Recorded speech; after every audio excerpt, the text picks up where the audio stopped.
तो कहानी की शुरुआत होती है डेरी नाम के एक शहर से मूवी थिएटर के अंदर। थिएटर का अटेंडेंट दिखता है कि एक छोटा बच्चा मैडी चुपके से थिएटर के अंदर चला गया है। मैडी को भी ये बात पता चल जाती है कि अटेंडेंट ने उसे देख लिया है, इसीलिए मैडी थिएटर की लॉबी में जा छुपता है। और इसी टाइम वो सुनता है कि अटेंडेंट अपनी बेटी रोनी से उसी के बारे में पूछ रहा था कि क्या तुमने मैडी को देखा। रोनी नाम की लड़की मैडी को स्टैंड के पीछे खड़ा हुआ देख भी लेती है, मगर मैडी को बचाने के लिए अपने डैड से झूठ बोल देती है कि वो शायद दूसरी तरफ गया है। मैडी को इस बहाने से वहाँ से भागने का मौका मिल जाता है, जिसके बाद हम देखते हैं कि मैडी अब शहर से बाहर जाने वाली सड़क पर था। वो इतना आगे निकल गया था कि शहर तो उसने क्रॉस कर ही लिया था।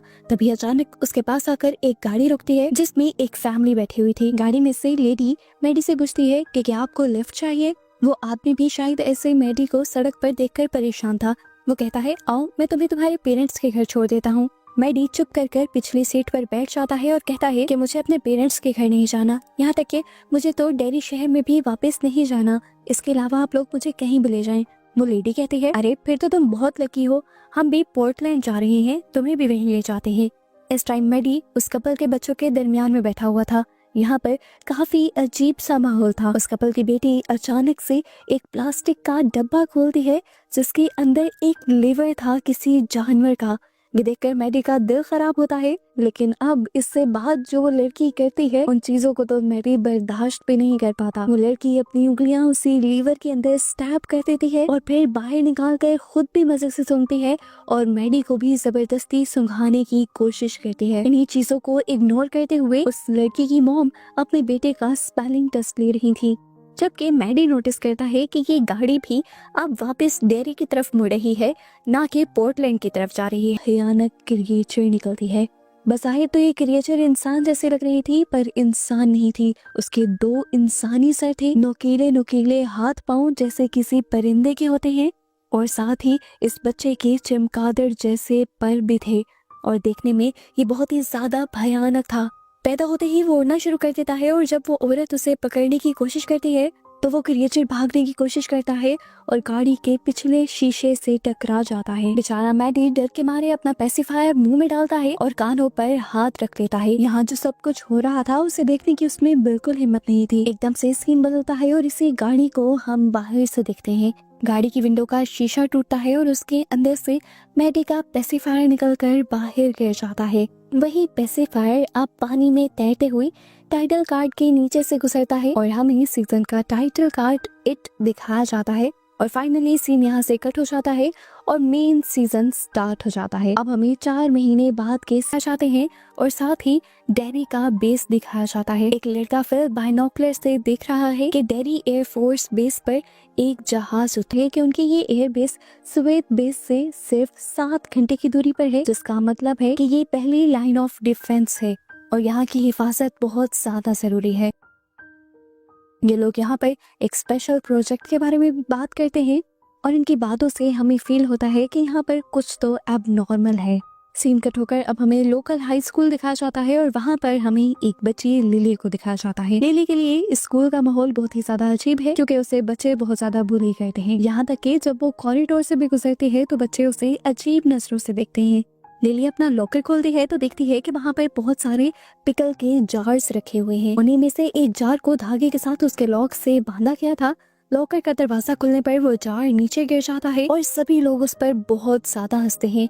और यहाँ पर लिली की दोस्त बाकी सब लोगों को उसे बुली करने के लिए डांटती भी है। दूसरी तरफ इस स्कूल में फिल और टैडी जो पहले एयरबेस के ऊपर नजर रख रहे थे, ये लोग एलियंस के बारे में बातें कर रहे होते हैं। फिल को एलियंस पर यकीन था और फिल को इस बात पर भी यकीन था कि एलियन बेस में कुछ तो गड़बड़ी चल रही है, वहाँ पर कुछ नॉर्मल नहीं लग रहा। वहाँ पर ये लोग जब भी देखते हैं तो कुछ ना कुछ, इसलिए उसे टेस्ट की तैयारी भी नहीं करनी चाहिए। नेक्स्ट सीन में हमें दोबारा एयरबेस का सीन दिखाया जाता है जहाँ पर मेजर लेरॉय को उनके बहुत से जूनियर्स नीचा दिखाने की कोशिश करते हैं क्योंकि वो ब्लैक कम्युनिटी से थे। तभी यहाँ पर जनरल शॉ जाते हैं और सभी जूनियर्स को उनकी गलती का एहसास दिलवाते हैं।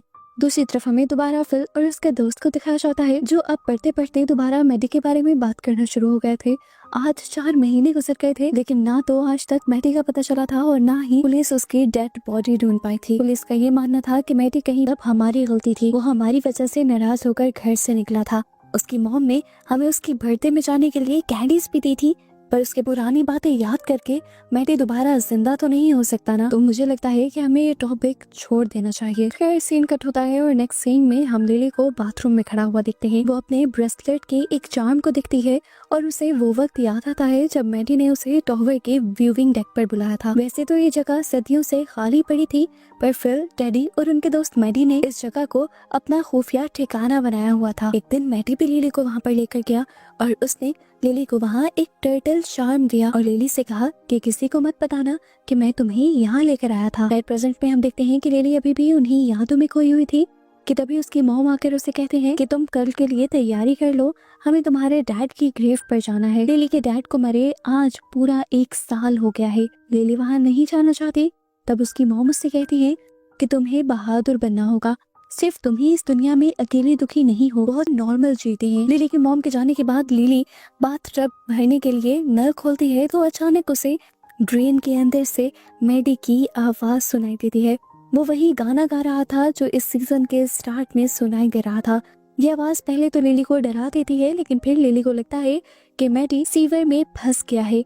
लिली चिल्लाती है मैडी मैडी और उसे घर आने को भी कहते हैं। तब मैडी जवाब में कहता है कि वो लोग मुझे घर आने नहीं दे रहे।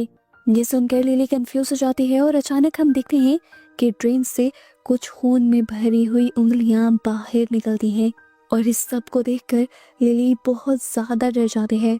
सीन कट होता है और हम अगले दिन लिली को स्कूल में देखते हैं तो अपनी फ्रेंड को ये सब कुछ बताती है कि किस तरह उसे ड्रेन में से मैडी की आवाज सुनाई दी थी और फिर उसने खून से भरी हुई उंगलियां भी देखी। उसकी फ्रेंड मार्ज को यकीन नहीं आता, पर क्योंकि वो लिली की पुरानी दोस्त थी और जानती थी कि लिली कभी झूठ नहीं बोलती, इसीलिए उसे भरोसा कर जेट का टेस्ट करे और जरूरत पड़ने पर दुश्मन पर हमला करे। दूसरी तरफ हमें टेडी को दिखाया जाता है जो अपनी फैमिली के साथ जब डिनर कर रहा होता है तभी अचानक वो अपने डैड से सवाल करता है कि क्या कोई बच्चा किडनैप होने के बाद जमीन के नीचे कैद कर रखा जा सकता है। उसकी पूरी फैमिली इस सवाल पर बहुत ज्यादा शौक हो जाती है और उसके डैड उसे ऐसे सवाल करने से मना करते हैं और उसे समझाते हैं कि हमारे बड़े बुजुर्गों ने बहुत बड़े बड़े दुख झेले हैं, उन्होंने हॉलोकॉस्ट भी देखे हैं, यानी बहुत से लोगों को एक दोस्त गायब हुआ है, तुम ज्यादा दिन तक उसके सदमे में नहीं रह सकते और तुम्हें दोबारा नॉर्मल होना पड़ेगा और अपनी पढ़ाई पर तवज्जो देनी पड़ेगी। टेडी बेचारा खामोश होकर अपने रूम में आ जाता है और कॉमिक बुक पढ़ने लग जाता है। एकदम से उसके पास रखा हुआ लैंप फ्लिकर करने लगता है और फिर उसके बाद बंद हो जाता है। कुछ देर अंधेरे के बाद जब लाइट वापस आती है तो सीन बहुत ही ज्यादा भयानक होता है। टेडी देखता है कि उसके लैंप का शेड बिल्कुल भर चुका है उनके जूइश लीडर्स के कटे हुए चेहरों से। टेडी डर के मारे उस लैंप को टांग मारकर नीचे गिरा देता है और डर के मारे बेड से नीचे उतरकर टेबल के नीचे छुप जाता है। वो लैंप भी अब लड़खड़ाता हुआ उसकी तरफ आ जाता है और अचानक ही लैंप पर बने हुए चेहरे जोर जोर से उससे बातें करने लगते हैं। डर के मारे टेडी अपना चेहरा छुपा लेता है और जोर से चीख मार देता है। दोबारा से लाइट बंद हो जाती है और लैंप वापस घसीटते हुए नाइट स्टैंड पर वापस आ जाता है। इसी टाइम पर उसका भाई इस रूम का दरवाजा खोलता है और टेडी को डर के मारे टेबल के नीचे छुपे हुए देखकर उसे यकीन नहीं आता कि ये उसी का भाई है, क्योंकि टेडी का भाई अपने आप को बहुत ज्यादा बहादुर समझता था। खैर अगले ही दिन टेडी जाकर अपने दोनों दोस्तों से मिलता है, यानी फिल से और लिली से, और उन्हें वो सारी बात बताता है जो रात में उसके साथ हुई थी। इस मर्तबा भी बात करते हुए वो वॉमिट करने लगा था, लेकिन अच्छी बात थी कि इस मर्तबा उसके दोस्त उसकी बातों पर यकीन कर रहे थे। ये तीनों मिलकर फैसला करते हैं कि ये लोग मैडी की केस को खुद इन्वेस्टिगेट करेंगे और मैडी को ढूंढने की कोशिश करेंगे। वो लोग लाइब्रेरी में जाकर अब न्यूज इकट्ठी करने लगते हैं और केस से रिलेटेड सभी इंफॉर्मेशन लेने लग जाते हैं। फिल की छोटी बहन भी इनके साथ होती है। इस टाइम न्यूज को पढ़ते हुए इन्हें एक आर्टिकल मिलता है जिसमें लिखा हुआ था कि एक 12 साल की बच्ची और उसके डैड ने आखिरी मर्तबा मैडी को देखा था। आर्टिकल के एंड पर ये लोग पढ़ते हैं कि पुलिस ने मैडी को मरा हुआ बता दिया है और उसके मरने की रीजन वो होमिसाइड बता रहे हैं, यानी घर वालों की वजह से उसने सुसाइड कर ली है, ऐसा पुलिस वाले कह रहे हैं। पर पता नहीं क्यों ये तीनों बच्चे जानते हैं कि मैडी के गुमने के पीछे एक बहुत बड़ा राज छुपा है, इसीलिए ये तीनों रोहनी के घर जाने का फैसला करते हैं जिसने कहानी के स्टार्ट में मैडी को बचाया था अपने डैड से। ये लोग जब रोनी को आकर बताते हैं कि हम आपसे मैडी के बारे में सवाल करने आए हैं तो मैडी गुस्से से उन्हें घर से जाने को कहती है, क्योंकि पुलिस पहले ही उनके डैड पर मर्डर का इल्जाम लगा चुकी थी। ये लोग यहाँ से उदास होकर जाने लगते हैं और लिली अपने दोस्तों को वो गाना सुनाने लगती है जो रोज ड्रेन के अंदर से मैडी की आवाज में उसे सुनाई देता है। ये गाना ऐसा था कि ज्यादा लोगों ने नहीं सुना हुआ था। रोनी उन लोगों को रोकती है और बताते हैं कि मैं जानती हूँ ये गाना मैडी ने कहाँ सुना है। फिर सीन यहाँ से कट हो जाता है और हम दो आदमियों को देखते हैं जिन्होंने गैस मास्क पहना हुआ था और वो मेजर लेरॉय पर हमला करने के लिए आते हैं। उनका मकसद लेरॉय को नुकसान पहुंचाना नहीं था, वो बस न्यू जनरेशन इन मास्क पहने हुए आदमियों को नहीं देते बल्कि उल्टा उनसे लड़ने लग जाते हैं। यहाँ तक कि एक को तो वो गिराकर उसी की गन छीनकर उसी पर तान देते हैं। इतनी देर में कैप्टन रूसो भी जल्दी से इसी रूम में आ जाते हैं और हमला करने वाले आदमियों को मारते हुए यहाँ से भगा देते हैं। जिसके बाद सीन यहाँ से कट होता है और हमें अगले दिन का सीन दिखाया जाता है। अगले दिन रोनी, लिली, फिल और टेडी को लेकर मूवी थिएटर के अंदर जाती है, वो भी बिना किसी की परमिशन लिए ताला तोड़कर। थिएटर के अंदर जाते ही रोनी वो मूवी लगाते हैं जो सीजन के स्टार्ट में लगी हुई थी और जो मैडी ने देखी थी। इसी मूवी में मैडी ने कपड़े में लिपटा हुआ एक बच्चा पकड़ा हुआ था। ये बच्चे समझ जाते हैं कि स्क्रीन के अंदर की दुनिया वो नहीं है जो इन्हें दिखाई जा रही है। वो समझ गए कि वो मैडी को इनकरेज करने लगते हैं कि मैडी उस दुनिया से निकलकर, स्क्रीन से निकलकर इस असली दुनिया में आ जाओ। पर मैडी असली दुनिया में आने से इनकार कर देता है। वो पहले अपना सर उस बच्चे के अंदर छुपा लेता है और जैसे ही सर ऊपर करता है तो उसके चेहरे पर बहुत ही भयानक और घिनौनी मुस्कुराहट होती है। मैडी अब उस बच्चे को जोर से स्क्रीन की तरफ फेंकता है और हैरानकुन तौर पर वो बच्चा स्क्रीन फाड़ कर बाहर भी निकल आता है। स्क्रीन से बाहर निकलते ही ये बच्चा उड़ने लग जाता है और हम देखते हैं कि ये बच्चा असल में वही क्रिएचर थी जो सीजन के स्टार्ट में पैदा हुई थी। दो इंसानी मुंह वाली चिमगादड़ जैसी ये क्रिएचर अब इन बच्चों के ऊपर हमला करने लगी थी। पहले दो बच्चे यहाँ से भागने लगते हैं जबकि वो क्रिएचर टेडी को पकड़ लेती है। लिली तो डर के मारे वहीं पर जम जाती है और ऊपर की तरफ देखती है जहाँ वो क्रिएचर अभी टेडी के ऊपर हमला कर रही थी और उस क्रिएचर ने टेडी के टुकड़े टुकड़े कर दिए। टेडी का खून लिली को लाल कर देता है। लिली बहुत ज्यादा घबरा जाती है और वो नोटिस करती है कि टेडी को मारने के बाद उस क्रिएचर का साइज डबल हो गया है। जिसके बाद अब वो क्रिएचर फिल के ऊपर भी हमला कर देती है और उसे भी बेदर्दी से मार देती है। लिली चेयर्स के नीचे छुपने की कोशिश कर रही थी और उसने देखा कि यहाँ पर टेडी की बहन भी है, हमला कर देती है और उस बेचारी बच्चे को भी मार देती है। लिली डरते हुए दरवाजे की तरफ जाती है जहाँ दूसरी तरफ रोनी थी और रोनी ने दरवाजा खोल दिया था। बाहर ही लिली के 3 दोस्त मारे गए थे। ये दोनों एक भी रहे होते हैं क्योंकि अंदर से लगातार अभी भी उस क्रिएचर की आवाजें आ रही हैं। वो क्रिएचर बहुत ही भयानक तरीके से हो रहा। बच्ची का हाथ था जिसका उसने थिएटर के अंदर पकड़ा था और इसे देखकर वो और भी ज्यादा जोर से चिल्ला देती है और उसकी चीख के साथ ही अचानक उसकी आंख खुल जाती है और पता चलता है कि ये लिली का ख्वाब था। उसने यहाँ पे प्रे की कि ये सब जो उसने देखा है वो उसका वहम ही हो, वो उसका ख्वाब ही हो। मगर उसकी प्रे काम नहीं करती क्योंकि जो सब उसने देखा था उसे पता चला कि वो सब सच था। इस टाइम पुलिस उसके घर के बाहर थी। मैडी के बाद 3 बच्चों के और गायब होने की खबर सुनी गई थी और पुलिस अब उन बच्चों को ढूंढ रही थी। बच्चों के गायब होने की हकीकत असल में रोनी और लिली को ही पता है और वो दोनों इस टाइम सदमे में हैं। इधर दिखाया जाता है कि रोनी के डैड भी अपने बेटे को नॉर्मल करने की कोशिश कर रहे हैं पर वो कुछ भी नहीं बोल रही। वो इस टाइम बिल्कुल खामोश है क्योंकि वो सदमे में है जो कुछ उसने देखा है उसकी वजह से। दूसरी तरफ दिखाया जाता है कि लेरॉय की फैमिली भी अब टेडी ही आ गई थी। लेरॉय का बेटा विल नए घर के लिए बहुत ज्यादा एक्साइटेड था लेकिन इस शहर में आकर उसे अजीब सा डर महसूस होने लगा था। लेरॉय मजाक में अपने बेटे को टेलीस्कोप देकर कहता है कि तुम इससे नेबर्स की जासूसी कर लो, लेकिन विल भी बहुत ही समझदारी से इनकार कर देता है। दूसरी तरफ हमें हाई स्कूल में दिखाया जाता है कि हालात बहुत ज्यादा खराब है, बच्चों में बहुत ज्यादा डर भी है और लिली भी अभी तक स्कूल नहीं आ रही, जबकि लिली की एक ही दोस्त वो भी अब मशहूर होने के लिए अजीब सी लड़कियों के ग्रुप का हिस्सा बन गई है और उनके साथ मिलकर बाकी बच्चों का उन्हीं की तरह मजाक उड़ाती है। आज जब रोनी और लिली दोनों स्कूल आते हैं तो कॉरिडोर में रोनी को देखकर सब लोग उसे घूरने लग जाते हैं और लिली बगैर हिचकिचाए रोनी के पास आ जाती है। लिली की पुरानी दोस्त मर जाकर उसे अपने ग्रुप की तरफ लेकर जाने लगती है लेकिन अब लिली अपना हाथ छुड़वा लेती है क्योंकि उसे अब किसी ग्रुप की परवाह नहीं थी। उसके दोस्त मर चुके थे और अब उसे सिर्फ रोनी के साथ रहना था क्योंकि वही थी जो उसका दुख समझ सकती थी। मेजर लेरॉय का बेटा विल भी इसी स्कूल में आता है और उसका पहला दिन बहुत ही बुरा गुजरता है, क्योंकि यहाँ पर सभी लोग मिलकर उसे बहुत ज़्यादा बुली करते हैं। लेकिन यहाँ विल को भी एक लड़का मिल ही जाता है जो उससे हमदर्दी करता है और उसे बुली करने वाले लोगों से बचा लेता है। खैर सीन कट होता है और दूसरी तरफ हमें मेजर लेरॉय को दिखाया जाता है, जिन्हें पता चला है कि पिछली रात उन पर हमला करने वाले कोई गद्दार या जासूस नहीं थे, बल्कि उनकी अपनी ही आर्मी के लोग थे जो लेरॉय के ब्लैक होने की वजह से उन्हें पसंद नहीं करते थे। इसके बाद सीन कट होकर हमें रॉनी को दिखाया जाता है। जब वो सो रही थी तो अचानक डर कर उसकी आंख खुल जाती है, उसका दम घुटने लगता है, क्योंकि अब उसका कंफर्टर किसी इंसानी खाल में बदल गया था और उसके बेड के इर्द गिर्द इतना जोर से लिपट गया था कि रॉनी अंदर घुटने लगी थी। ये एनवायरनमेंट इस तरह खून से भर जाता है कि जैसे इस टाइम रॉनी किसी के जिस्म के अंदर है। एकदम से ही ये खाल फटती है और रॉनी की मॉम अंदर आ जाती है और अजीब अंदाज में रॉनी से कहते हैं कि मेरी मौत के जिम्मेदार भी तुम हो और उन बच्चों की मौत के जिम्मेदार भी तुम हो। इस टाइम ऐसा लगता है कि रोनी अपनी मॉम के पेट के अंदर है और रोनी की एम्ब्रिकल कॉर्ड कोई खींच लेता है और खींचने वाला है एक मॉन्स्टर जो इस टाइम रोनी को खाने वाला था। इस भयानक पीली आंखों वाले काले मॉन्स्टर को देखकर रोनी बहुत ज्यादा डर जाती है और जोर से चिल्लाती है और प्रेजेंट में दिखाया जाता है कि वो सब चीजें यहाँ से गायब हो गई थी।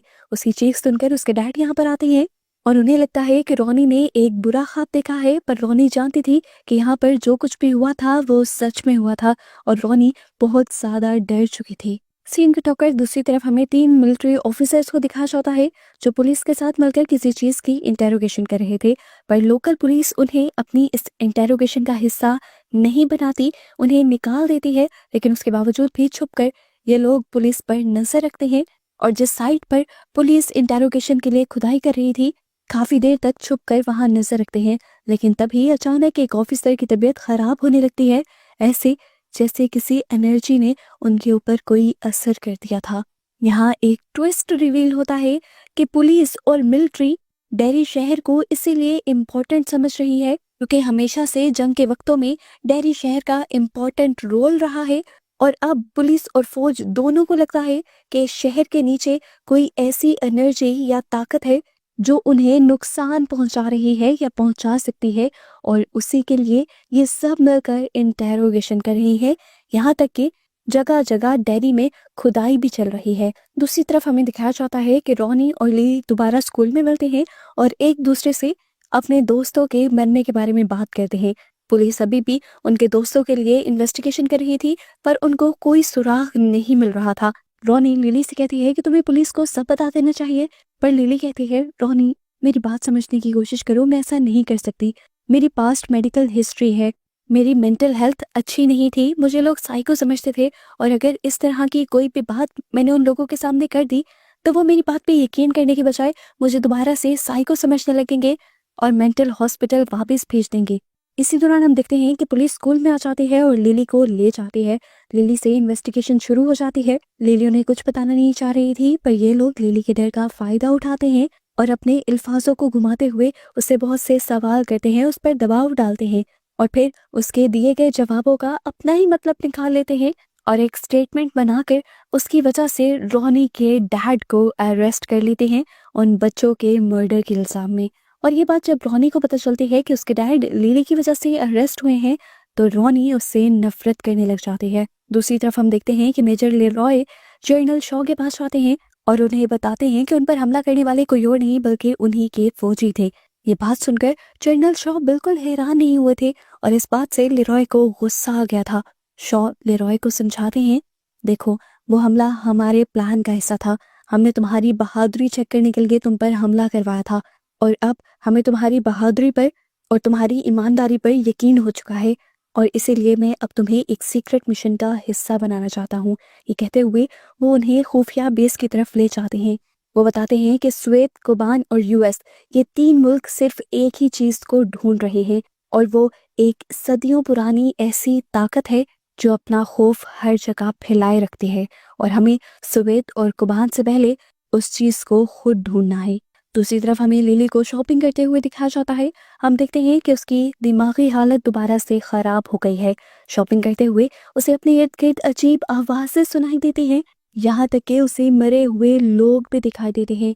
यहाँ के सीरियल बॉक्सेस पर उसे अपने दोस्तों की पिक्चर्स दिखाई देती हैं और यहाँ तक कि पिकल के जार के अंदर उसे उसके डैड का सड़ा हुआ मुंह दिखाया जाता है, जो उस पर इल्जाम लगा रहा था कि अपने दोस्तों की मौत के जिम्मेदार तुम हो। ये सब देखते हुए लिली जोर जोर से चिल्लाने लग जाती है, यहाँ तक कि उसके हाथ से पिकल का जार गिर भी जाता है। इस टाइम वो अपने होश में नहीं थी। जब उसे होश आया तो उसने देखा कि लोग उसके इर्द गिर्द हैरत से देख रहे थे उसे। यहाँ पर जैसे कोई तमाशा लग रहा था। सभी लोग समझ गए थे कि लिली दोबारा से साइको हो चुकी, इसीलिए लिली को दोबारा साइकेट्रिक हॉस्पिटल भेज दिया जाता है। सीन कट होता है और हमें कुछ फौजियों को दिखाया जाता है जो डिगिंग साइट पर हैं। यहाँ से खुदाई करते हुए इन्हें एक कार मिलती है, जिस कार के अंदर अभी भी कुछ ह्यूमन स्केलेटन्स थे। ये कार लगभग 1930s की थी। इस कार के मिलने की वजह से मिलिट्री के लोगों को लगता है कि ये लोग उस एंशिएंट पावर के बहुत ज़्यादा करीब आ चुके हैं जिसे ये लोग ढूंढ रहे हैं। ये लोग खुश हो रहे थे, हालांकि इन्हें डरना चाहिए, क्योंकि जो ताकत सदियों से सो रही है वो जब उठेगी तो बहुत बड़ी तबाही फैलाएगी, और इस चीज़ का इनको बिल्कुल अंदाज़ा नहीं है। एकदम से सीन्स यहाँ से फ्लैशबैक में जाते हैं और हमें 1930s के कार्निवल का सीन दिखाया जाता है, जहाँ पर जनरल शॉ का हमें छोटा वर्जन दिखाया जाता है। यानी वो वक्त दिखाया जाता है जब जनरल शॉ बहुत ज़्यादा छोटे थे। कार्निवल में वो एक मिरर वाले मेज के अंदर फंस जाते हैं, यानी मिरर्स लगे हुए एक ऐसे कमरे में फंस जाते हैं जो भूल भुलैया जैसा था। बाहर निकलने का इन्हें रास्ता नहीं मिलता और यहीं पर आता है एक अजीब सा बूढ़ा सा आदमी, जिसकी एक आंख थी और दूसरी आंख वो अपने हाथ में पकड़े हुए था। शो बहुत ज़्यादा डर जाते हैं और आखिर उन्हें यहाँ से बाहर जाने का भी रास्ता मिल जाता है और भागते हुए वो अपने डैड से टकरा जाते हैं।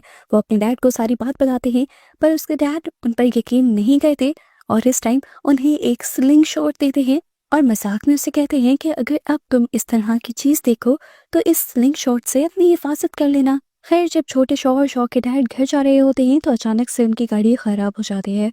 वहाँ पर शॉ से मिलती है एक छोटी लड़की जो पानी बेच रही थी। शॉ उस लड़की से पानी लेता है और पानी के बदले उसे अपनी स्लिंग शॉट दे देता है। वो लड़की उन्हें अपने ग्रुप के पास ले जाती है।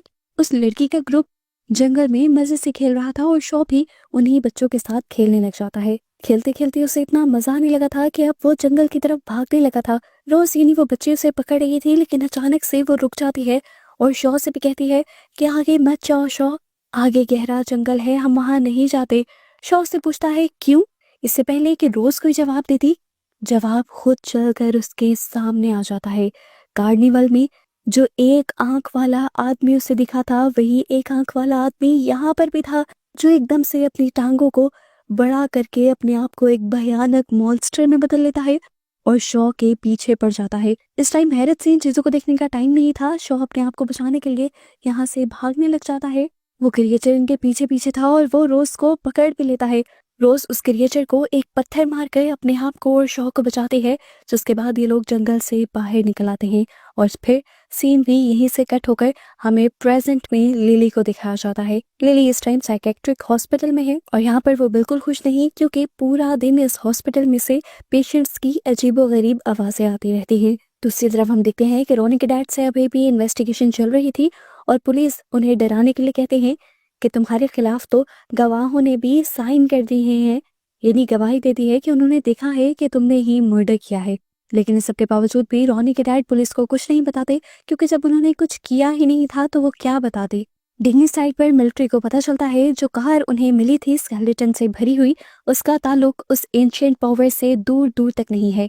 जनरल शॉ को हर हाल में उस पावर को ढूंढना था। इसके लिए डिक हरमन उन्हें मशवरा देते हैं कि हमें ठीक उस जगह के ऊपर जाकर इन्वेस्टिगेशन करनी चाहिए जहां से हमें फील हो रहा है कि वो ताकत निकलेगी और निकल रही है। शॉ भी इस काम के लिए उन्हें परमिशन दे देते हैं और एक हेलीकॉप्टर भी देते हैं।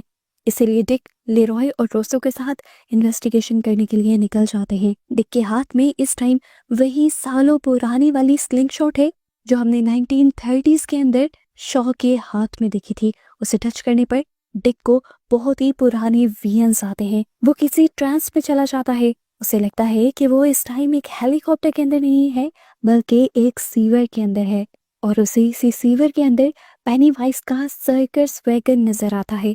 जैसे ही वैगन का पर्दा गिरता है तो डिक को वहां पर चमचमाती हुई आंखें और एक लाशों का बहुत बड़ा ढेर नजर आता है और इसी ढेर के अंदर एक लटकी हुई उसकी ग्रैंडमा की भी लाश थी। और वो अब अजीब सी एंटिटी में बदलती हुई उनसे पूछती हैं, तुम कौन हो? डिक अपनी तरफ से तो वहां से भागने की कोशिश करता है, लेकिन इसी ट्रांस में गलती से वो असली दुनिया में हेलीकॉप्टर का पिछला दरवाजा खोल देता है। लेरॉय आखिरी वक्त में डिक को पकड़ लेता है, वरना वो नीचे गिर जाता। अपना मिशन पूरा करने के बाद डिक जब शॉ के पास आता है तो वो शॉ को कहता है कि हम उस चीज को नहीं खोदेंगे और हमें डिगिंग बंद कर देनी चाहिए, क्योंकि वो ताकत बहुत ही ज्यादा खतरनाक है। उस ताकत के ऊपर होने पर उस ताकत ने पूरी तरह मेरे माइंड पर कब्जा कर लिया था और मैं मरते मरते बचा हूँ। डिक शॉ को वार्न करता है कि अगर उन्होंने उस सोर्स को खोद कर बाहर निकाल लिया तो यहाँ पर बहुत बड़ी तबाही हो सकती है, पर शॉ कोई बात मानने वाले थे। सीन कट होकर हमें दोबारा स्कूल के बच्चों को दिखाया जाता है। पता चला है कि लिली स्कूल वापस आ चुकी है और वो रॉनी से माफी भी मांगती है और उससे प्रॉमिस भी करती है कि वो पुलिस को सब सच बता देगी और उसके डैड को बाहर निकलवा लेगी। और इस काम में वो लेरॉय के बेटे विल की भी हेल्प मांगते हैं। विल का दोस्त भी इनके ग्रुप का हिस्सा बन जाता है और इन्हें आइडिया देता है कि उन्हें कुछ ऐसा करना चाहिए जिसकी वजह से वो ईवल दोबारा बाहर निकल आए जो बच्चों को मार रहा है, और इन्हें फिर उस ईवल की वीडियो बनाकर सबको सबूत देना चाहिए। दूसरी तरफ हमें शहर की मीटिंग दिखाई जाती है। मिलिट्री वाले शहर वालों से बात करना चाहते हैं और यहीं पर हम बूढ़ी रोज को देखते हैं जो अपने बेटे को कह रही है कि तुम पुलिस वालों को उस ताकत के बारे में कुछ भी नहीं बताओगे। कुछ देर बाद हम देखते हैं कि शॉ 50 साल बाद रोज के पास जाता है, क्योंकि रोज ने उनके शहर में डिगिंग करने की परमिशन नहीं दी थी। रोज नहीं चाहती थी कि वो ईवल एनर्जी बाहर निकल आए, पर शॉ से झूठ बोलता है कि वो सिर्फ पेनी के पाइप्स के लिए वहां पर जगह साफ कर रही हैं और उसे एक कॉन्सेंट पेपर साइन कर देने चाहिए। रोज इस शर्त पर मान जाती है कि वो डिग करने वाले लोगों को बताएगी कि कौन सी जगह को नहीं खोदना। दूसरी तरफ हम मिलिट्री ऑफिसर डिक को देखते हैं जो अपने कलीग लेरॉय के घर जाते हैं। यहाँ उन्हें लंच करते हुए बहुत मजा आता है और वो साथ ही लेरॉय को एक शॉक कर देने वाली बात ये भी बताते हैं कि उनके पास थर्ड आई पावर है, यानी वो ऐसी चीजों को भी देख सकते हैं जो नॉर्मल इंसान नहीं देख सकते। और कुछ इंसान तो उन चीजों के इस दुनिया में होने पर बिलीव भी नहीं करते, जैसे सोल्स और एंटिटीज। दूसरी तरफ अब हमें उन चारों बच्चों को दिखाया जाता है जो अपने प्लान पर काम कर रहे थे और रॉनी के डैड को बचाने के लिए सबूत इकट्ठे कर रहे थे। इन्हें पता था कि यहाँ पर कोई तो ईवल एनर्जी है जो उन बच्चों को गायब कर रही है। उसी ईवल एनर्जी को इन्होंने बुलाना था, इसीलिए ये लोग ग्रेवयार्ड के अंदर कैंडल्स जलाकर बैठ जाते हैं। रिच कुछ इंचेंटिंग्स करने लग जाता है, यानी कुछ होली वर्सेस पढ़ने लग जाता है, लेकिन पहले पहले यहाँ पर कुछ भी नहीं होता। रॉनी को लगता है कि ये सब तमाशा है, इसीलिए वो लिली को लेकर जैसे ही यहाँ से जाने लगती है तो तब रिवील होता है यहाँ का असली सच। यहाँ की नेगेटिव पावर्स उन्हें घेर लेती हैं, उनके दिमागों पर कब्जा कर लेती हैं और वो जहाँ से बाहर निकलने की कोशिश कर रहे थे, वो जंगल से बाहर निकलने का रास्ता एकदम से एक पोर्टल में बदल जाता है। ये लोग जितना उस पोर्टल के अंदर जाने के लिए साइकिल चलाते हैं उतना ही उससे दूर जाते रहते हैं और इसी पोर्टल के अंदर इन्हें अपने मरे हुए तीनों दोस्त लटके हुए नजर आते हैं। एकदम से यहाँ की जमीन फटने लगती है। ये लोग बहुत ज्यादा पैनिक हो जाते हैं और यहाँ से भागने की कोशिश करते हैं, लेकिन लिली फिर भी अपने आप पर काबू पाते हुए इन सारी चीजों की पिक्चर्स बना लेती है ताकि वो सबूत इकट्ठा कर पाए। विल इस टाइम इन सब लोगों से अलग हो जाता है और किसी ट्रांस में एक पुरानी बिल्डिंग की तरफ खींचा चला जाता है। विल उस बिल्डिंग के अंदर चला जाता है और विल को वहां पर एक बहुत ही भयानक बूढ़ा और पीला हाथ नजर आता है। विल उसकी पिक्चर लेता है और इस बिल्डिंग के बाहर खड़े हुए पूरे ग्रुप को अंदर से बस लाइट फ्लिकर होती नजर आती है। इन्हें लगा था कि इनके बाकी दोस्तों की तरह विल भी चला गया, लेकिन किस्मत से विल वापस लौट आता है और इनकी जान में जान आती है। ये लोग अब अपनी बनाई हुई फोटोज को डेवलप करने के लिए जाते हैं और देखते हैं कि इनमें ज्यादा तो उन्हीं के दोस्तों की सोल्स की पिक्चर थी, लेकिन उनके पीछे एक डार्क शेडो भी था जिसका लंबा कद था और उसकी आंखें चमक रही थी। ये बच्चे सारी पिक्चर्स डेवलप करने के बाद फौरन पुलिस के पास जाते हैं और उन्हें सबूतों के तौर पर पेश करते हैं, लेकिन पुलिस ना ही लिली की किसी कहानी पर एतबार करती, यहाँ तक कि उनके सबूतों को देखने से भी इनकार कर देती है, क्योंकि उनका मानना था कि वैसे तो सोल्स इस दुनिया में होती ही नहीं और अगर होती भी हैं तो नजर नहीं आती। इस टाइम जो क्लाउन की तरह की दिखने वाली फिगर इन तस्वीरों में नजर आ रही थी, जिसकी आंखें चमक रही थी, पुलिस उसके बारे में कहती है कि ये जस्ट एक स्टैचू है जिसकी आंखों के अंदर लाइट लगाई गई होगी।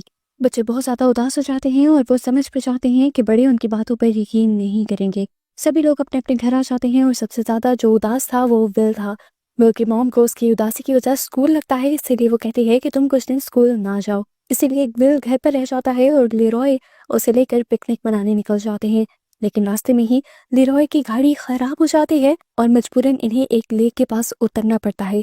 लेरॉय जब अपनी गाड़ी ठीक कर रहे होते हैं तो विल को कोई चीज नदी के करीब ले जाती है और नदी के अंदर उसे वही एंटिटी दिखाई देती है, पर इस मर्तबा उसके डैड की शक्ल में जिसकी आंखें नहीं थी। वो एंटिटी उसे पानी में खींचने लग जाती है और वह जोर जोर से चिल्लाने लग जाता है। लेरॉय अपने बेटे को डूबता हुआ देख लेते हैं और वो फौरन उसे बचाने के लिए आते हैं और उसे उस एंटिटी से खींचकर बाहर भी ले आते हैं। लेरॉय देखते हैं कि उनके बेटे के हाथ पर किसी के पंजों के निशान थे और वो समझ गए कि उसके ऊपर किसी ने हमला किया था।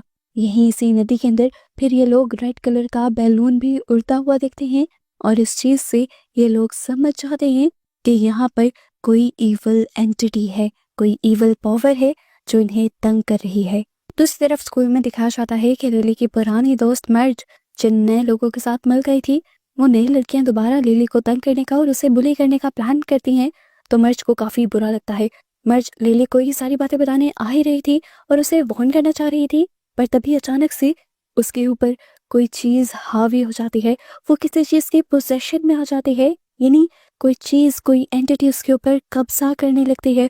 उसे डर लगता है, ऐनक उसकी उतर कर गिर जाती है और इसके बाद उसकी आंखें फटकर बाहर आने लगती हैं। दर्द से चिल्लाते हुए वो एक दूसरे रूम में चली जाती है और वहां पर तो उसकी हालत और भी बुरी हो जाती है। वो अपना चाकू निकालकर अपनी ही आंखों में मारने की कोशिश करती है और यहाँ पर लिली जो उसे रोकने आई हुई थी, वो उसके ऊपर बैठकर जब उसे रोकने की कोशिश करती है तो चीखें सुनते हुए बाकी सभी स्टूडेंट्स यहाँ आ जाते हैं और सबको लगता है कि मर्ज को मारने वाली और कोई नहीं बल्कि लिली ही है। यहाँ दिखाया जाता है कि जनरल शॉ लेरॉय को लेकर एक ऐसे रूम में जाते हैं जहाँ डिक पहले से ही मौजूद है और उसके ऊपर कुछ साइकिक एक्सपेरिमेंट हो रहे हैं। क्योंकि जैसा हमें पहले पता है कि डिक के पास स्पेशल आई है, वो मॉन्स्टर्स को भी देख सकता है, इसीलिए वो एक लड़के की यादों के जरिए उस मॉन्स्टर को देखने की कोशिश करता है जिसका कब्जा डेरी शहर पर है। और वो वियंस के जरिए पास्ट में जाकर देखता है कि लाखों साल पहले ये क्रिएचर एक फॉलन स्टार के तौर पर आसमान से जमीन पर गिरी थी। लोगों को जब उस क्रिएचर के बारे में पता चला तो उन्होंने उसी फॉलन स्टार के टुकड़े से एक ऐसा डैगर बनाया, यानी एक ऐसा खंजर बनाया जो उस क्रिएचर को मार सकता है। उस डैगर से लड़ा तो जा सकता था मॉन्स्टर से, मगर उसके बावजूद भी मॉन्स्टर को कंट्रोल में रखना बहुत ज्यादा मुश्किल हो गया था। इसलिए एक जवान लड़की ने मॉन्स्टर को कमजोर करने के बाद फॉलन स्टार के 13 टुकड़े किए और डेरी शहर में ऐसी जगह पर दबाए जिससे एक गोल सर्कल बन गया और उस सर्कल के अंदर फिर वो एंटिटी कैद हो गई। वियन के खत्म होने से पहले वो लड़का डिक को बताता है कि उन टुकड़ों को ढूंढने के लिए उन्हें पुराने कुएं के नीचे के टनल में जाना होगा। डिक के वियन से बाहर निकलने के बाद उस लड़की को यहाँ से ले जाया जाता है। अब जनरल शॉ लेरॉय को बताते हैं कि वो लड़का जिसके वियंस के अंदर इस टाइम दिख गया था, वो असल में उन लोगों का बेटा है जो सदियों से उन पिलर्स की हिफाजत करते आ रहे हैं ताकि वो मॉन्स्टर डेरी शहर को नुकसान न पहुंचाए। मिलिट्री को अब उस खुफिया घर का भी पता चल जाता है जिसके अंदर वो कुआं था, जिसके अंदर जाकर टनल से गुजरने पर इन्हें वो पिलर्स मिल जाते। इस टाइम हमें पता चलता है कि शॉ का भी इन पिलर्स को ढूंढने का एक बहुत ही घिनौना प्लान था।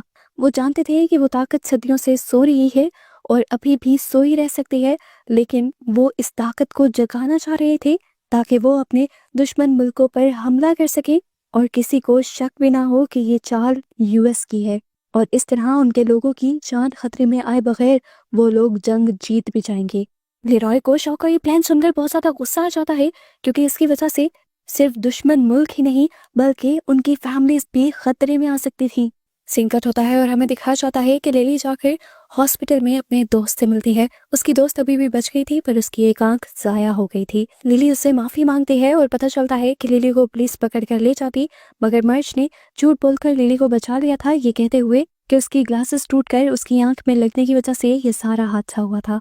सीन कट होता है और हम देखते हैं कि लिली अपने दोस्तों के साथ दोबारा वहीं जाती है जहाँ पर ये लोग जाया करते थे। यहाँ पर इन्हें मैडी दिख जाता है जो बहुत ही ज्यादा कमजोर है और डरा हुआ है। वो यहाँ पर इन्हें कहता है कि पेनीवाइज ने, यानी उस क्रिएचर ने, उसे जानबूझकर जिंदा रखा हुआ है ताकि उसके खौफ के जरिए उसे पावर मिल सके और वो ताकतवर हो सके। मैडी यहाँ पर इन लोगों को बताता है कि फिल यानी उनका दोस्त भी जिंदा है, मगर वो बोल या हिल नहीं सकता। मैडी बताता है कि पेनी वाइस यानी वो क्रिकेटर दिन के वक्त सोती है, इसी वजह से उसे भागने का मौका मिल गया है।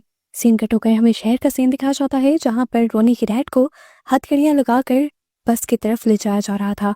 तभी वहां पर अचानक हंगामा शुरू हो जाता है और कोई उस आदमी के ऊपर हमला करने की कोशिश करता है, क्योंकि उसे लग रहा था कि उसके बेटे को रोनी के डैड ने मारा है। जिसके बाद सीन यहाँ से कट होता है और दूसरी तरफ जनरल शो रोज से मिलते हैं, जो शो को बताती हैं कि उनको वो पुरानी यादें वापस आ रही हैं जो किसी दवाइयों की वजह से उनकी चली गई थी। वो उन्हें बताती हैं कि मुझे उस क्रिएचर के बारे में बहुत अच्छे से याद है, वो बहुत ही खतरनाक है। मुझे ये पता है कि उसे कंट्रोल तो किया जा सकता है, लेकिन अगर उसका इस्तेमाल हम दूसरों को नुकसान पहुंचाने के लिए करेंगे तब हम लोग ज़रूर खतरे में पड़ेंगे, क्योंकि मैं जानती हूँ फिर उसे कंट्रोल करना मुश्किल हो जाएगा। तुम अगर उसे किसी को बर्बाद करने के लिए इस्तेमाल करोगे तो वो तुम्हें भी बर्बाद कर देगा। खैर, रोज मिलिट्री को उसका मकसद पूरा करने के लिए वो डैगर भी दे देते हैं, जिसे और कोई नहीं बल्कि रोज का बेटा ही इस्तेमाल कर सकता था, जिसके वीन्स के अंदर जाकर डिक ने सारी हिस्ट्री भी पता चलाई थी। ये लोग अब उस डैगर को लिए उस टनल के अंदर चले जाते हैं और यहाँ से होता है असली खतरनाक सफर शुरू। दूसरी तरफ लिली भी अपने सभी दोस्तों को वहीं इकट्ठा करती है जहाँ पर वो मिलते थे। मैडी भी अब सीवर से निकलकर यहाँ पर वापस आ जाता है और इन सबसे कहता है कि तुम्हें वहाँ सीवर के अंदर बाकी लोगों को बचाने के लिए नहीं जाना चाहिए। पर लिली सब लोगों को मजबूर करती है कि हम सीवर के अंदर जाएंगे और अपने बाकी दोस्तों को भी बचा कर लाएंगे।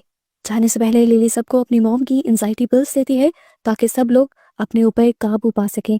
एक तरफ से तो फौज उस टनल के अंदर जा रही थी, दूसरी तरफ से हम देखते हैं कि ये बच्चे भी इसी टनल के अंदर आ चुके हैं।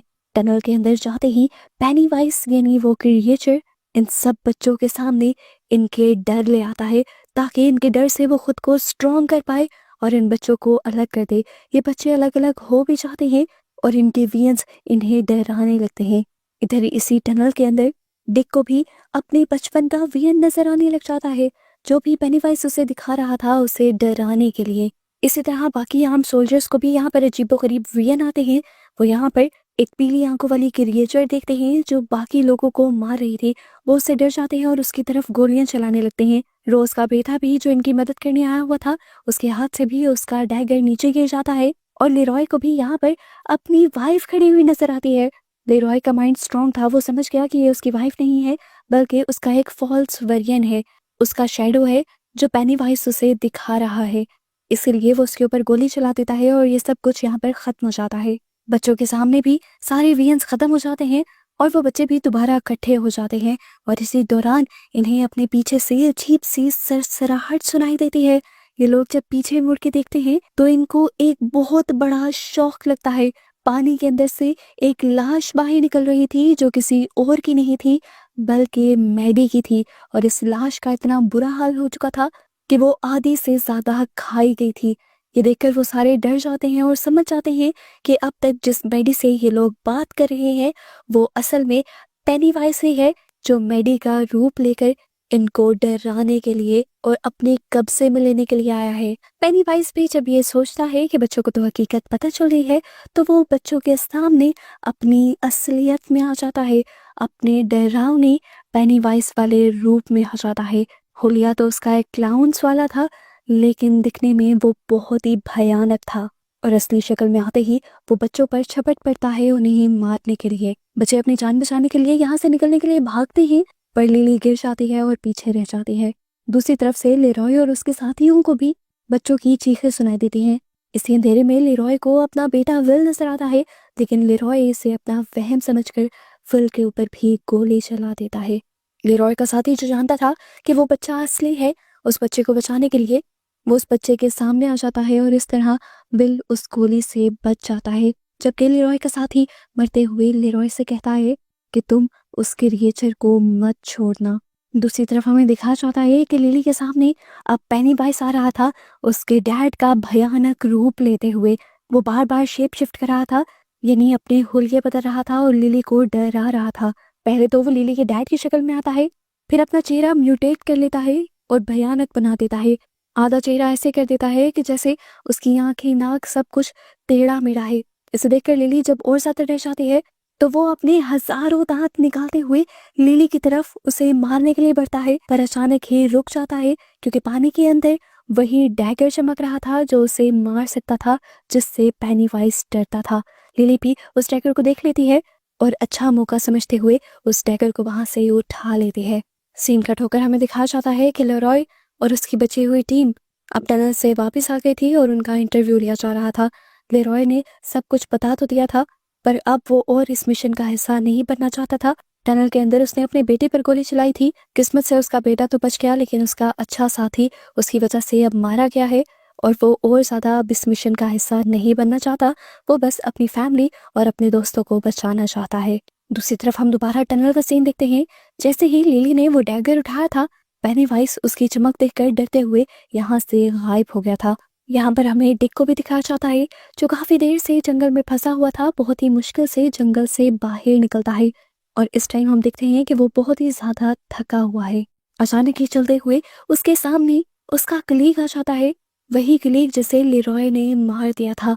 एकदम से डिक नोटिस करता है जो बचपन में उसके ग्रैंडपा और ग्रैंड माँ ने उसे बॉक्स दिया था, वो रोशनी के साथ खुल जाता है और पता चलता है कि इसके अंदर वो एविल एनर्जी थी जिससे हमेशा डिक डरता था और जिसकी वजह से डिक के पास थर्ड आई थी।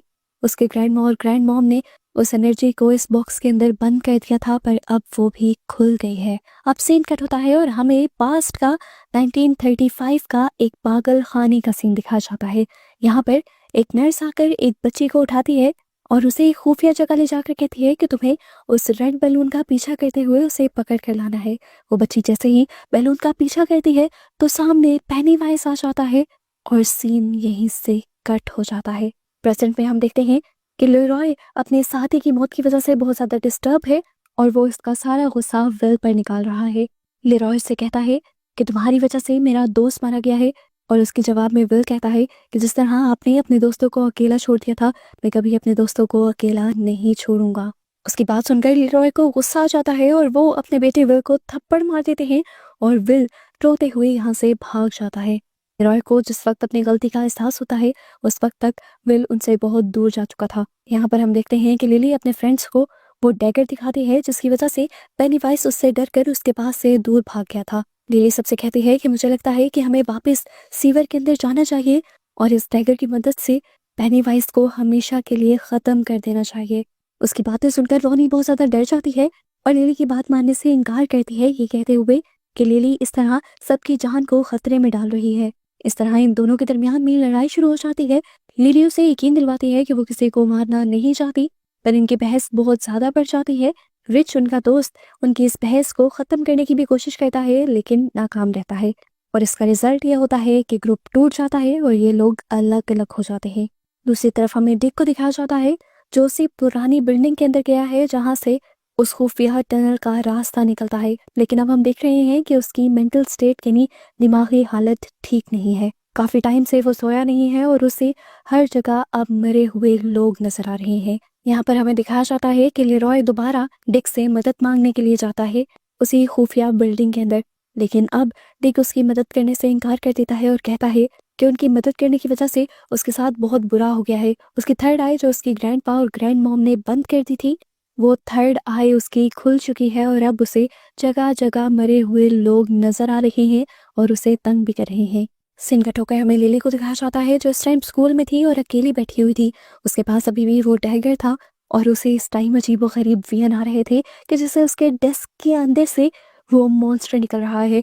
गुस्से में वो उस डैगर को डेस्क के ऊपर स्टैब कर देती है और जब वो होश में आती है तो देखती है कि सब उसे और से घूर रहे थे। उसे जब कुछ समझ नहीं आता तो वो क्लास से बाहर निकल जाती है। इस सब के बाद ये सारे दोस्त जाकर दोबारा ब्लैक स्पॉट पर मिलते हैं, यानी वहीं पर जहाँ से पेनीवाइज की तरफ जाने का रास्ता था, लेकिन यहाँ लिली नहीं आती क्योंकि लिली इस टाइम अपने ही मिशन पर है। वो असल में पेनीवाइज का सच जानना चाहती है। इस टाइम वो अपनी मॉम के एक पुराने घर में चली जाती है और वहाँ एडिक से उसे कुछ बहुत ही पुरानी पिक्चर्स मिलती हैं और इन पिक्चर्स से उसे एक घिनौनी सच्चाई ये पता चलती है कि इनग्रिड के लिए उसकी अपनी मॉम ही ग्रेवयार्ड में जाकर प्रिविंकल बनकर बच्चों का पीछा करती थी ताकि पेनीवाइज उनके सामने आ सके। ये जानकर लिली टूट जाती है और अपनी मॉम से पूछती है कि आपने ऐसा क्यों किया, तो वो बताती है कि असल में मेरे डैड सर्कस के जोकर थे जोकर बनकर वो सर्कस में डांस किया करते थे और उनका नाम भी पेनीवाइज था। मैं उनसे बहुत ज्यादा प्यार करती थी, पर फिर एक दिन परफॉर्मेंस के दौरान वो पर्दे के पीछे गए और कभी लौट कर नहीं आए। पुलिस ने भी उन्हें ढूंढने की बहुत कोशिश की पर नहीं ढूंढ पाई। मॉम तो मेरी पहले ही मर गई थी और इस तरह डैड के मरने के बाद मैं बिल्कुल अकेली हो गई। अपने गम को कम करने के लिए मैं असाइलम में जॉब करने लगी और असाइलम के बच्चों से मुझे पता चला कि असाइलम में पेनीवाइज आता है। ये सुनकर मुझे बहुत खुशी हुई। मुझे लगा कि मेरे डैड वापस आ गए, लेकिन वो रोज नहीं आते थे। उनकी एक झलक को देखने के लिए मैं कई अरसे तक तरसती थी और फिर मुझे पता चला कि वो तो बच्चों को लेने के लिए यहाँ आते हैं। फिर मैं रोज उन्हें देखने के लिए एक बच्चे को एक खुफिया जगह ले जाने लगी जहाँ से वो बच्चा गायब हो जाता था, पर मुझे पेनीवाइज की एक झलक दिख जाती थी। वो कब जानती थी कि ये वाला पेनीवाइज असल में एक ईवल क्रिएचर है, ना कि उनके डैड। अपने डैड के प्यार में वो बच्चों को सेक्रीफाइस करती रही और उन्हें आज भी इस चीज का पछतावा नहीं था।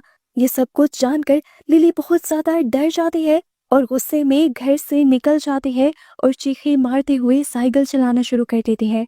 यहाँ डेरी के लोगों में बहुत ज्यादा टेंशन भरी हुई है। डेरी के लोगों को लगता है कि रोनी के डैड सारे बच्चों को किडनैप कर मार रही हैं और इस टाइम क्योंकि वो जेल से भाग चुके हैं तो लोग बहुत ज्यादा डरे हुए हैं। लोगों को कंट्रोल में करने के लिए और उनके पैनिक को कम करने के लिए पुलिस जानती है कि उन्हें रोनी के डैड को ढूंढना होगा। अब रोनी के डैड को पकड़ने के लिए सब लोग ब्लैक स्पॉट की बिल्डिंग को इट किट से घेर लेते हैं। जिसके बाद यहीं से सीन कट होकर हम फ्लैशबैक में 1908 का सीन दिखाया जाता है। हम पेनीवाइज को देखते हैं बॉब ग्रे सर्कस में परफॉर्म करते हुए। इस टाइम पेनीवाइज बहुत ही ज्यादा मशहूर था और बच्चे उसके दीवाने थे।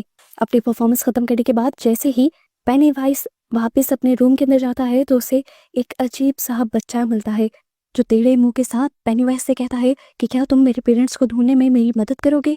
पेनीवाइज नाम का वो जोकर मान जाता है और उसके पीछे जंगल में चला जाता है उसके मॉम डैड को ढूंढने के लिए, लेकिन उसके बाद वो कभी वापस नहीं लौटता। पुलिस वाले सब लोग उसके लिए इन्वेस्टिगेशन करते हैं, लेकिन किसी को भी पेनीवाइज फिर दोबारा नहीं मिलता। बस उसके खून में सने हुए कपड़े मिलते हैं, जिससे पुलिस वाले ये अंदाजा लगाते हैं कि जरूर उन्हें भेड़ियों ने खा लिया होगा। सीन्स दोबारा प्रेजेंट में आ जाते हैं जहाँ पर सब लोग अब रोनी के डैड को ढूंढने की कोशिश कर रहे हैं। डिक रोनी के डैड को बाहर निकलने से मना करता है क्योंकि वो जानता है लोग उसके ऊपर बहुत ज्यादा गुस्सा है और उसे मार देंगे। पर रोनी के डैड जब बात नहीं सुनते और बाहर निकल आते हैं तो उसे देखकर लोगों का जुनून भड़क जाता है और लोग इस ब्लैक स्पॉट बिल्डिंग को आग लगा देते हैं। इसी भड़कती हुई आग के अंदर डिक को वो पेनीवाइज यानी ईवल क्रिएचर नजर आ जाती है जो इस टाइम उसे डरा रही थी और उसके डर की वजह से अपने आप को मजबूत कर रही थी। डिक को अब अपनी तीसरी आई की वजह से यहाँ पर बहुत सारी और भी क्रिएचर और सोल्स नजर आती हैं और वो बहुत ज्यादा डर जाता है। जबकि यहाँ पर आए बाकी लोग जो कि इस सीजन के मेन कैरेक्टर हैं वो अपने आप को किसी तरह इस आग से निकालने में कामयाब हो जाते हैं। हम देखते हैं कि इस टाइम वो सारे बच्चे भी इसी ब्लैक स्पॉट पर आए हुए थे। मर्ज और रिच भी इस टाइम उस ब्लैक स्पॉट बिल्डिंग के अंदर थे। मर्ज को बचाने के लिए रिच उसे एक संदूक के अंदर बंद कर देता है और खुद उसके ऊपर लेट जाता है और अपने आप को सेक्रीफाइस करते हुए वो मर्ज की यानी अपने दोस्त की जान बचा लेता है। हम देखते हैं कि लिली की मॉम आज दोबारा प्री विंकल की शक्ल में ड्रेसअप होती है, जिस शक्ल में वो सर्कस में डांस किया करती थी, और सड़क पर निकल जाती है। इसी टाइम पर उनके सामने पेनीवाइज आ जाता है और यहाँ एक लड़की के ऊपर हमला करके उसका मर्डर कर देता है। पर लिली की मॉम बस चुप करके ये सब कुछ देखती रह जाती है और यहाँ पर लिली की मॉम को एहसास हो जाता है कि जिस पेनीवाइज को वो अपना समझ रही थी वो पेनीवाइज कोई इंसान नहीं बल्कि एक शैतान था और उसके अपने तो इस दुनिया से जा चुके थे। इस शैतान ने बस पेनीवाइज वाला हुलिया लिया हुआ था जिसकी वजह से वो काफी अरसे तक उसके दिमाग से खेलता रहा और उससे बच्चों का सेक्रीफाइस लेता रहा। इस टाइम पेनीवाइज को भी समझ आ जाता है कि लिली की मॉम उसकी असलियत जान गई है, इसीलिए वो भी उस लड़की को अपना असली रूप असली ताकत दिखाकर बहुत ज्यादा डरा देता है। इस ताकत के असर के बाद लिली की मॉम बस जिंदा तो रह जाती है लेकिन पागल हो जाती है। आग के बुझने के बाद हमें दिखाया जाता है कि मर्ज भी ब्लैक स्पॉट से जिंदा बाहर निकल आई थी, लेकिन अब वो बहुत ज्यादा ट्रॉमाटाइज थी। सीन कट होकर हमें पता चलता है कि लेरॉय और डिक इस टाइम जंगल के अंदर थे और उन पिलर्स को ढूंढने की तैयारी कर रहे थे जिसके जरिए पेनीवाइज को दोबारा से कैद किया जा सकता था। यहाँ पर डिक को बहुत सारे वियंस आ रहे थे, वो बहुत ज्यादा डर रहा था, लेकिन इसके बावजूद भी वो लेरॉय से कहता है कि तुम लोग मेरा पीछा करो, मैं तुम्हें एक पिलर तक पहुंचा दूंगा। क्योंकि इस टाइम उसे अपने वियंस में एक लड़की नजर आ रही थी जो उसे उस पिलर तक ले जा रही। फाइनली थोड़ी सी खुदाई करने पर इन्हें टर्टल शेल के अंदर बंधा हुआ वो पत्थर मिल जाता है जिसे पिलर का नाम दिया जा रहा है। ये लोग देखते हैं कि ये पत्थर उसी मटेरियल का बना हुआ है जिस मटेरियल का वो डैगर बना हुआ है जो रोज ने इन लोगों को दिया था। जनरल शॉ इन लोगों से कहते हैं कि इस पिलर को जमीन से बाहर निकाल लिया जाए, लेकिन लेरॉय को डर है कि ऐसा करने पर पूरा डेरी शहर खतरे में पड़ जाएगा। लेकिन शॉ इन लोगों की बात नहीं मानते। ये लोग पिलर बाहर निकाल लेते हैं और पिलर के बाहर निकलते ही हम देखते हैं कि पेनीवाइज एक्टिव हो जाता है और सीधा विल के घर पहुंच जाता है। विल के घर जाते ही वो जोर से चीख मारता है और विल रोशनी के अंदर डूब जाता है और उसकी आंखें बिल्कुल सफेद पड़ जाती हैं, जिसका मतलब था कि उसने विल को अपने कब्जे में ले लिया। अब क्योंकि पेनीवाइज इस शहर पर अपना कब्जा बनाने वाला था तो वो पहले अपने आने का सबूत देता है और पूरे डेरी शहर को धुएं से घेर देता है। ऊपर की तरफ से हमें डेरी का एक लुक दिखाया जाता है जो पूरा का पूरा धुएं से भर चुका था। इन लोगों ने उस पिलर को, उस पत्थर को तबाह करने के लिए जलाया था और जैसे ही वो पत्थर पूरी तरह जला, पेनीवाइज की सारी ताकतें उसे मिल गई और वो पूरी तरह आजाद हो गया। हम देखते हैं कि ये धुआं तेजी से हाई स्कूल की तरफ बढ़ रहा था और अब पेनीवाइज स्कूल के इंटरकॉम का इस्तेमाल करते हुए प्रिंसिपल की आवाज में सब बच्चों से कहता है कि सभी बड़े बच्चे इस स्कूल से बाहर निकल जाएं और सभी छोटे बच्चे जिम के अंदर इकट्ठा हो जाएं। इसकी वजह से जिम के अंदर 100 से ज्यादा बच्चे इकट्ठे हो जाते हैं। हम देखते हैं कि अचानक से स्पॉटलाइट प्रिंसिपल के ऊपर गिरती है, पर अब प्रिंसिपल जिंदा नहीं थी। असल में पेनीवाइज प्रिंसिपल को पपेट की तरह चला रहा था। वो प्रिंसिपल को पहले ही मार चुका था। पेनीवाइज अब सारे बच्चों पर अपना जादू कर देता है और बच्चे हवा में तैरने लगते हैं और धुंध में घूमते हुए पेनीवाइज की वैगन की तरफ खींचे चले जाते हैं। यहाँ पर लिली और उसके दोस्तों का सारा ग्रुप इस टाइम अपने स्टैंड पाइप पर था जिस टाइम उनके करीब वो धुंध पहुंचती है। ये लोग समझ जाते हैं कि कुछ तो गड़बड़ी है। ये लोग वहां से उतरकर शहर की तरफ जाने लगते हैं तो इन्हें अपने दोस्त विल के गायब होने के पोस्टर नजर आते हैं। डरकर ये लोग स्कूल की तरफ भागने लगते हैं और वहां जाकर ये देखते हैं कि पेनीवाइज तो सभी बच्चों को एक टूबा बचाते हुए अपने पीछे पीछे लेकर जा रहा है। सभी बच्चों को बचाने के लिए ये लोग अब एक ट्रक को चुराते हुए उसका पीछा करने लग जाते हैं। यहाँ पर लेरॉय जब अपने घर पर कॉल करता है तो उसके बेटे की जगह उसे पेनीवाइज की आवाज सुनती है जो उसका मजाक उड़ाने वाले अंदाज में हंस रही थी। लेरॉय समझ गया था कि उनके बेटे की जान खतरे में है, इसलिए वो फौरन डिक के पास जाते हैं जो इस टाइम खुद सुसाइड करने वाला है अपने वियंस की वजह से। लेरॉय उससे भीख मांगता है कि प्लीज मेरे बेटे को बचा लो और डिक मरने से पहले इस काम को करने के लिए मान जाता है। हम देखते हैं कि जनरल शॉ भी अब मॉनिटर्स के जरिए उस फॉग को पूरे डेरी शहर में बढ़ता हुआ देख रहे थे। वो बहुत ज्यादा कंफ्यूज हैं कि ये सब क्या हो रहा है। वो जब बेस में लेरॉय और डिक को कॉल मिलाते हैं तो इन्हें पता चलता है कि बेस में वो दोनों भी नहीं है। ये लोग जब लेरॉय के घर पहुंचते हैं तो पता चलता है कि वहाँ शार्लेट के साथ साथ रोज भी आई हुई थी जो जानती थी कि यहाँ पर ये सब क्यों हो रहा है। ये पेनीवाइज की वजह से हो रहा था और वो ये भी जानती थी कि उसे रोका कैसे जा सकता है। वो डिक से कहती है कि अगर तुम उस डैगर को ढूंढ लो जो तुमसे गिर गया है और उस जले हुए पत्थर को भी दोबारा उठा लो और उस पिलर को वही जगह पर रख दो तो पेनीवाइज रुक सकता है। अब डिक अपनी पावर से उस डैगर को ढूंढने की जब कोशिश करता है तो उसे पता चलता है कि वो डैगर लिली के पास है और लिली एक ट्रक में बैठी हुई पेनीवाइज का पीछा कर रही है। ये लोग अब जल्दी से उन बच्चों का पीछा करना शुरू कर देते हैं जबकि हमें दिखाया जाता है कि लिली अब उस डैगर की पावर्स की वजह से हेलुसिनेशंस में आ रही है। वो अपने आप को कुछ करने ही वाली थी लेकिन पीछे से रॉनी ने उसे रोक लिया। इन्होंने देखा कि फॉग में उड़ते हुए बच्चे अभी भी पेनीवाइज का पीछा कर रहे थे। इन्हें पता था कि अगर इन्हें पेनीवाइज तक पहुंचना है और उसे मारना है तो इसी डैगर का इस्तेमाल करना होगा, पर डैगर तो इन्हें पागल कर रहा था। तो अब इन लड़कियों ने फैसला किया कि ये एक एक करके डैगर को पकड़ेगी। जैसे ही कोई एक लड़की डैगर के असर में आने वाली होगी वो इस डैगर को दूसरी लड़की को पकड़ा देगी और इस तरह करते हुए ये लोग पेनीवाइज तक पहुंच जाएंगे। ये लोग अब फाइनली पेनीवाइज के पास पहुंच जाते हैं और अचानक से पेनीवाइज इनके पीछे आकर मर्ज को पीछे से खींच लेता है और उसे डराते हुए बताता है कि फ्यूचर में तुम्हारा रिच नाम का एक बच्चा होगा, वही मुझे हरा पाएगा और अगर तुम्हारा वो बच्चा हुआ ही ना तो मुझे कोई मार ही नहीं पाएगा। ये कहकर हंसते हुए वो जैसे ही अपने हजारों दांतों को लेकर उसे मारने के लिए आता है तो एकदम से फ्रीज हो जाता है। सारे बच्चे जो हवा में लटक रहे थे वो भी सारे नीचे गिरना शुरू हो जाते हैं और विल भी यहाँ पर अपने दोस्तों से मिल जाता है। इस टाइम पेनीवाइज विल के डर की वजह से ताकत में था, लेकिन विल जैसे ही अपने दोस्तों से मिला तो उसका डर खत्म हो गया और पेनीवाइज की ताकतें कम हो गई। यहाँ पर अब सारे बड़े लोग भी आ गए थे इन सारे बच्चों को रेस्क्यू करने के लिए। विल जल्दी से लिली से डैगर लेकर अपने डैड को देता है और कहता है कि इससे पेनीवाइज को मार दें और हमेशा के लिए उस जगह पर दफन कर दें जहाँ पर ये पहले था। इतनी ही देर में हम देखते हैं कि यहाँ पर शॉ भी आ गए थे। शॉ के सामने आते ही पेनीवाइज उसे पहचान लेता है कि ये वही बच्चा है जो सालों पहले उसे जंगलों के अंदर मिला था। इस टाइम पेनीवाइज उसके डर का फायदा उठाता है और उसे वही वाली शक्ल दिखाता है जो जंगल में उसने बनाई थी।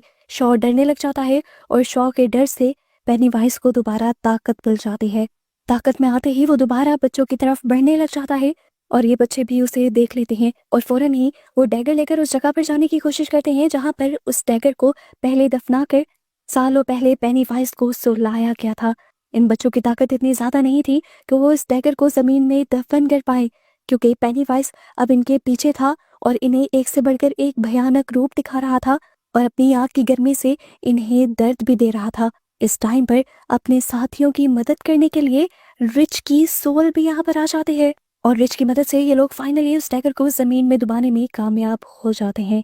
वो डैगर पिलर में बदलकर चमकने लग जाता है और उसकी ताकत की वजह से पेनीवाइज जलने लग जाता और उसका जिस्म राख बनकर बिखर जाता है। इस टाइम बच्चे अपने दोस्त के सोल को लास्ट टाइम देखते हैं और बहुत ज्यादा रोते हैं। जितना इन लोगों को पेनीवाइज के मरने की खुशी थी उतना ही रिच के मरने का दुख भी था। सीन कट होकर हमें रिच का फ्यूनरल दिखाया जाता है जहाँ डिक देखता है कि रिच इस वक्त भी अपने मॉम डैड के पीछे था और काफी सुकून में था।